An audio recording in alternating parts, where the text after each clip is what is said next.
11th class का हमारा introductory chapter है। इसमें हम पढ़ेंगे what is commerce and what is accounting. सबसे पहले हम देख लेते हैं व्हाट इज़ कॉमर्स।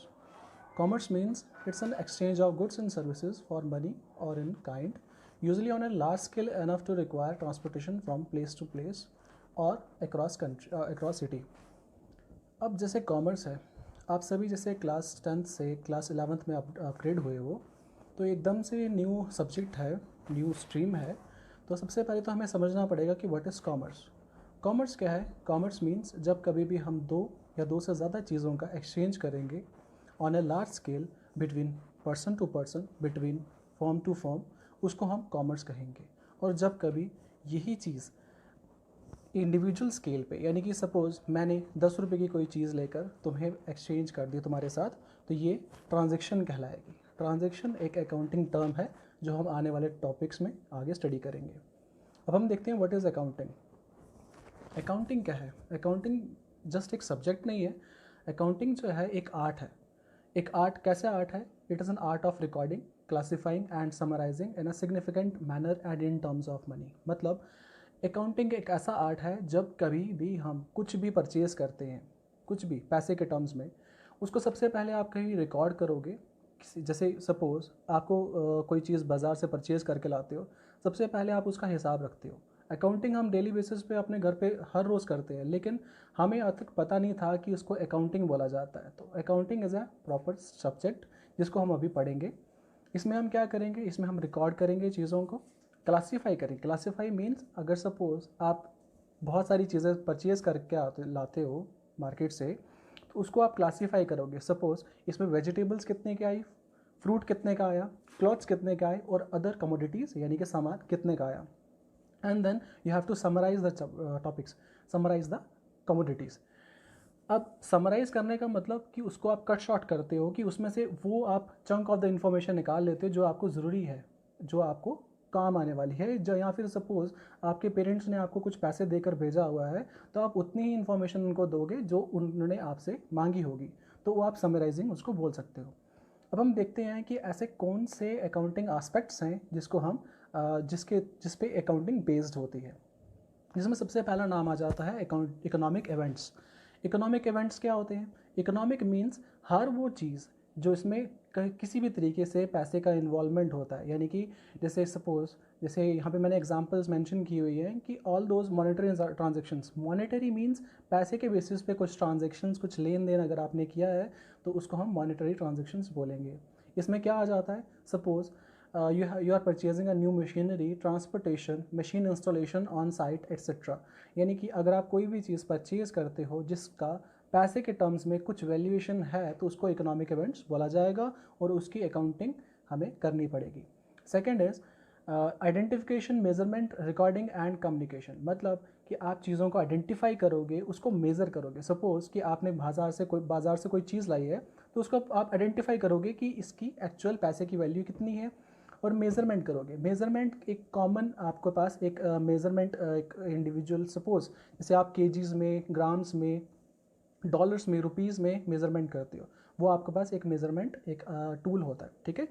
फिर रिकॉर्डिंग, आप चीज़ों को रिकॉर्ड करते हो। रिकॉर्ड कैसे? जैसे सपोज़ हम लेमैन है, लेमैन मीन्स कि अगर हमें कुछ ज़्यादा नॉलेज नहीं है अकाउंटिंग का, तो हम जनरली अपना डेली जो रजिस्टर होता है, नोटबुक होती है, उस पर रिकॉर्ड कर देते हैं कि हमने बाज़ार से सामान लाया, कराने का, कपड़े का, जो भी है, उसको आप रिकॉर्ड कर देते हो। ठीक है, तो वो रिकॉर्डिंग है। लेकिन अकाउंटिंग में हम प्रॉपर, हमारे पास अकाउंटिंग जर्नल्स होते हैं, अकाउंटिंग हमारे पास फॉर्मेट्स होते हैं जिसमें हम ये चीज़ रिकॉर्ड करते हैं और उसको कैलकुलेट करते हैं। And then we have to communicate. Communicate का मतलब कि सपोज़ आपसे किसी ने कोई इन्फॉर्मेशन मांगी, सपोज़ आपने स्कूल की फ़ी पे की, उसकी फ़ी की डिटेल्स आपसे किसी ने मांगी, तो आप उसको कम्युनिकेट करोगे, तो वो भी एक तरह का अकाउंटिंग इन्फॉर्मेशन है। And third is organization. Organization means, अब यहाँ पे ऑर्गेनाइजेशन तो हम सभी को पता है कि वो कोई भी एक फैक्ट्री हो सकती है, एक ऑर्गेनाइजेशन हो सकती है, एक बिजनेस यूनिट हो सकता है, जहाँ पे हमें अकाउंटिंग का यूटिलाइजेशन चाहिए होगा। तो ये अकाउंटिंग जो है ये डिपेंड करती है कि आपकी नेचर ऑफ द फर्म्स, यानी कि आपकी फर्म कितनी बड़ी है या कितनी छोटी है, उसी हिसाब से ही आपकी ऑर्गेनाइजेशन रहेगी। इंटरेस्टेड यूज़र्स ऑफ इंफॉर्मेशन, यानी कि आपकी जो इन्फॉर्मेशन है या आपकी जो अकाउंटिंग है वो किस किस को ज़रूरत होगी या किस कौन कौन इसका यूज़र होगा, उस पर ये डिपेंड करेगा। अब हम पढ़ लेते हैं objectives of accounting. Objectives of accounting में क्या आ जाता है? सबसे पहले हम पढ़ेंगे सबसे पहले जैसे हम पढ़ेंगे to maintain a systematic record of business transactions. अब हम देख लेते हैं कि आखिर हमें अकाउंटिंग का क्यों ज़रूरी है, अकाउंटिंग क्यों ज़रूरी है हमें, और हमें ये सब्जेक्ट क्यों पढ़ना है। अब सबसे पहला लिखा है यहाँ पे जैसे to maintain a systematic record of business transactions, यानी कि एक बिज़नेस में कोई भी चीज़ का लेन देन हो रहा है तो उसको कहीं ना कहीं तो रिकॉर्ड करना पड़ेगा ना। आपसे पैसे जा रहे हैं या आपके पास पैसा आ रहा है तो उसका हिसाब रखना इज़ अकाउंटिंग इन्फॉर्मेशन, और उस इन्फॉर्मेशन को रिकॉर्ड करना ही हमारा मेन ऑब्जेक्टिव है। Second thing is to ascertain profit and losses, यानी कि आपके बिजनेस में को किसी भी तरीके का कोई प्रॉफिट हो रहा है या लॉस हो रहा है तो उसका हिसाब किताब भी रखना है। जनरली हम घर पे भी ऐसा रखते हैं। उस चीज़ को मेंटेन करना भी हमारा एक सेकेंड ऑब्जेक्टिव है। Third objective is to determine the financial position, यानी कि आपके बिजनेस की क्या पोजीशन है, क्या आपके बिजनेस जो है वो प्रॉफिट में जा रहा है, लॉस में जा रहा है, क्या उसको रिवाइव मीन्स कि उसको अभी और पैसा लगा कर मतलब वापस से उसको स्टैंड अप करने की ज़रूरत है या उस बिज़नेस को बंद कर देना चाहिए। ये सारी इन्फॉर्मेशन भी आपको अकाउंटिंग प्रोवाइड करता है। Fourth objective is to provide information to various users, यानी कि आपके पास जो कोई भी इन्फॉर्मेशन है आपके बिज़नेस के रिगार्डिंग या पैसे के रिगार्डिंग, उसको आप बाकी यूज़र्स को भी दोगे। सपोज़ आप 3-4 फ्रेंड्स मिलकर कोई ऑर्गेनाइजेशन, कोई शॉप या कोई बिज़नेस यूनिट स्टार्ट करते हो तो वहाँ पर आप क्या करोगे, वो सारी इन्फॉर्मेशन जो है आपस में शेयरिंग करोगे, और वो शेयरिंग कब कर पाओगे, जब आपने वो इन्फॉर्मेशन कहीं ना कहीं रिकॉर्ड की होगी। Fourth point is to assist the management. To assist the management means कि ये जो भी इन्फॉर्मेशन है इसको आप क्या करोगे, डिफरेंट फॉर्म्स ऑफ या डिफरेंट तरीक़ों से आप इसको क्या करोगे, प्रेजेंट करोगे। जैसे आपने देखा होगा बार पाई चार्ट्स, बार डायग्राम्स, टेबल्स, उस तरह की उसकी मदद से हम क्या करते हैं, प्रेजेंट करते हैं, रिपोर्ट्स बनाकर प्रेजेंट करते हैं। उसी तरीके से हम अकाउंटिंग इन्फॉर्मेशन मैनेजमेंट को प्रेजेंट करेंगे। Another one is characteristics of accounting. Characteristics means कि आप कैसे कैसे बता सकते हो कि अकाउंटिंग जो है हमें कहाँ कहाँ यूटिलाइज होगा या ये किस काम आएगा, वो चीज़ हम देख लेते हैं। सबसे number one is identifying financial transactions and events. सबसे पहले आपको क्या करना है, अपने फाइनेंशियल ट्रांजेक्शन्स को आइडेंटिफाई करना। आखिर पता तो लगे कि हम किस चीज़ को आइडेंटिफाई फाइनेंशियल ट्रांजेक्शन्स बोलेंगे, और ऐसी कौन कौन से इवेंट्स मीन्स ऐसे कोई भी काम जो आप पैसे के बेसिस पे करते हो। सपोज़ आपके घर पे कोई बर्थडे पार्टी थी या फिर कोई शादी है या कोई भी फंक्शन है, उसका आने वाला खर्चा या उसके जो भी आपने बजट प्रिपेयर किया था उसका पूरा हिसाब रखना, वो भी again it is a financial transaction. Second is measuring the transactions. अब उस ट्रांजेक्शन्स को आपने मेज़र करना है। मेज़र कैसे करोगे, मेज़र करने के लिए भी आपके पास कोई ना कोई तरीका होना चाहिए। अब सपोज जैसे हम बाज़ार जाते हैं, अगर हम शॉपकीपर को बोलते हैं कि मुझे ऑरेंजेस दे दीजिए, तो हमें क्लियर होता है माइंड में कि ऑरेंजेस जो है हमारे डजन्स में मेज़र होंगे या केजीज़ में होंगे। तो वो हमारे पास अगेन जब हम अकाउंटिंग कर रहे हैं तो अकाउंटिंग का भी हमें पता होगा कि वो हम रुपीज़ में करने वाले हैं, डॉलर्स में करने वाले हैं या कैसे करने वाले हैं, वो हमें क्लियर होना चाहिए। Third is recording of transactions, यानी कि ये जो भी ट्रांजेक्शन्स क्या होता है, सबसे पहले ट्रांजेक्शन्स होती हैं वो जो भी लेन देन जब दो व्यक्ति आपस में करेंगे मनी के बेसिस पे, यानी कि पैसे का एक्सचेंज करके जो दो बंदे पैसा चीज़ें खरीदेंगे तो उनको बोलेंगे ट्रांजेक्शन्स। और ट्रांजेक्शन्स को रिकॉर्ड करने के लिए भी हमारे अकाउंटिंग में कुछ स्पेसिफिक फॉर्मेट्स हैं, जैसे कि journals, subsidiary books, ledgers etcetera, जो कि हम आने वाली क्लासेस में पढ़ेंगे।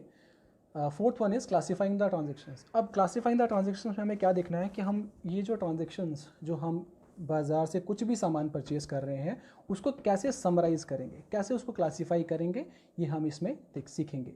समराइजिंग द ट्रांजेक्शन्स, अगेन मैंने जैसे बताया आपको, तो हम क्या करेंगे, इसको समराइज़ करेंगे, यानी कि इन्फॉर्मेशन बहुत सारी होगी आपके पास, यानी कि आपने बहुत चीज़ें आपके पास होंगी, रिकॉर्ड भी की होंगी, लेकिन जैसे जैसे यूज़र्स की डिमांड आएगी आपको उनको उतनी ही इन्फॉर्मेशन देनी है जितनी उनको चाहिए। सपोज़ कि आप एक अपने स्कूल के अकाउंटेंट हो तो आपके पास पूरे स्कूल का फ़ी का डाटा होगा, लेकिन अगर आपका प्रिंसिपल किसी पर्टिकुलर नंबर के रिगार्डिंग आपसे कोई इन्फॉर्मेशन मांगता है तो आपको उसी की इन्फॉर्मेशन आपको समराइज़ करके देनी पड़ेगी, तो उसी को हम कहेंगे summarizing the transactions. Another one is analysing and interpreting financial data, यानी कि जो भी हमें फाइनेंशियल डाटा हमारे पास है उसको सबसे पहले तो हमें एनालाइज करना है कि आखिर ये हमें किस काम आ सकता है और इसका हम यूज़ कहाँ पे करेंगे, वो हमें इसमें सीखना है। कम्युनिकेटिंग द फाइनेंशियल डाटा और रिपोर्ट्स टू द यूज़र्स, यानी कि आगे हमें कैसे कैसे ये कम्युनिकेट करना है। जैसे सपोज़ कि आपके स्कूल वाले आपको पूरा रिज़ल्ट बताते हैं कि हमने जो है इतना हमारे पास पासिंग परसेंटेज है, इतना फेलियर्स हैं, इतने पोजीशन होल्डर्स, बस उसी तरीके की इन्फॉर्मेशन हमें भी कम्युनिकेट करनी पड़ती है अकाउंटिंग में। बस फ़र्क सिर्फ इतना है कि हमें जो है अपनी मॉनेटरी मीन्स कि all those information which is measured in terms of money, वही हमें आगे प्रेजेंट करनी पड़ती है। तो यही हमने आज तक पढ़ा। अब हमें इसमें नेक्स्ट जो हम वीडियोज़ या पार्ट 2 बनाएंगे इसका, इंट्रोडक्शन टू अकाउंटिंग में, उसमें हमें सीखना है कि व्हाट इज़ बुक कीपिंग। थोड़ा सा मैं आपको बता देता हूँ hint, what is book keeping. Book keeping is the rough form of accounting, जिसमें हम सपोज जैसे हम कुछ भी चीज़ मार्केट से परचेज़ करते हैं तो सबसे पहले हम उसको छोटे ना कहीं किसी नोटबुक में या किसी स्लिप पे रिकॉर्ड कर देते हैं कि हमारे पास उसका डाटा प्रिपेयर रहे।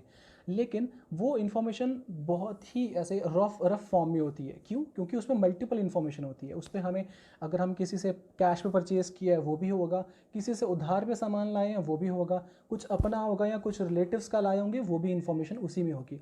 तो वो जो है रफ फॉर्म ऑफ इन्फॉर्मेशन होगी, जो कि पहले बुक कीपिंग में किया जाता था। लेकिन जैसे एवोल्यूशन हुआ अकाउंटिंग का, तो जो बुक कीपिंग थी उसको स्किप कर दिया गया और अकाउंटिंग जो है वो आ गई। अकाउंटिंग क्यों एवॉल्व हुई थी? क्योंकि अकाउंटिंग में हमारे पास एक स्पेसिफिक फॉर्मेट्स होते हैं जिसमें हम पर्टिकुलर वही इन्फॉर्मेशन रिकॉर्ड करते हैं जो हमें चाहिए होंगी। Thank you students, next video तक मिलते हैं।